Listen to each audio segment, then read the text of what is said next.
8ই জানুয়ারি গঙ্গাসাগর মেলায় যাবেন মুখ্যমন্ত্রী। কপিল মুনির মন্দিরে পুজো দেবেন মমতা বন্দ্যোপাধ্যায়। গঙ্গাসাগর সফরে ভারত সেবাশ্রমেও যাবেন মমতা। 9 তারিখে ফেরার সময় জয়নগরে প্রশাসনিক বৈঠক থেকে বেশ কিছু প্রকল্পের শুভ সূচনা করবেন তিনি। সুন্দরবনের 2টি ব্রিজের উদ্বোধন করবেন। পাথর প্রতিমা ও নামখানা ব্লকে সীমাবাঁধ উদ্বোধন করবেন। আরো বিস্তারিত জানবো কি কি কর্মসূচি রয়েছে এই বিষয় নিয়ে খালেদ আমাদের প্রতিনিধি রয়েছেন আমাদের সঙ্গে টেলিফোন লাইনে। খালেদ, দেখো, দুদিন ব্যাপী সফর মুখ্যমন্ত্রী মমতা বন্দ্যোপাধ্যায় বলা যেতে পারে।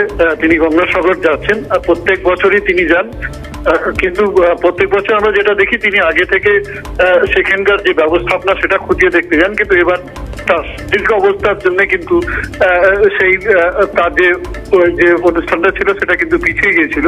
এখন যেটা জানা যাচ্ছে আগামী 8 তারিখে তিনি গঙ্গাসাগর মেলায় যাচ্ছেন এবং সেখানে 8 তারিখে থাকবেন। 8 তারিখে মেলা এবং কপিল মুনির যে মন্দির সেখানে তিনি পুজো দেবেন। তারপরে কিন্তু 9 তারিখে তিনি জয়নগরে যাওয়ার তার কথা আছে। জয়নগরে একটা প্রশাসনিক বৈঠক আছে, সেখানে তিনি যোগদান করবেন। সেখানে বেশ কয়েকটি প্রকল্পের উদ্বোধনও রয়েছে। তার মধ্যে রয়েছে সুন্দরবন দপ্তরের নামখানার যে সীমা বাঁধ রয়েছে সেটা তার উদ্বোধন করবেন। এছাড়া কিন্তু আর একটা ব্রিজের উদ্বোধন রয়েছে মুখ্যমন্ত্রী মমতা বন্দ্যোপাধ্যায়, এবং সেটা করে 9 তারিখ তিনি কলকাতার ফিরবেন। ধন্যবাদ খালেদ।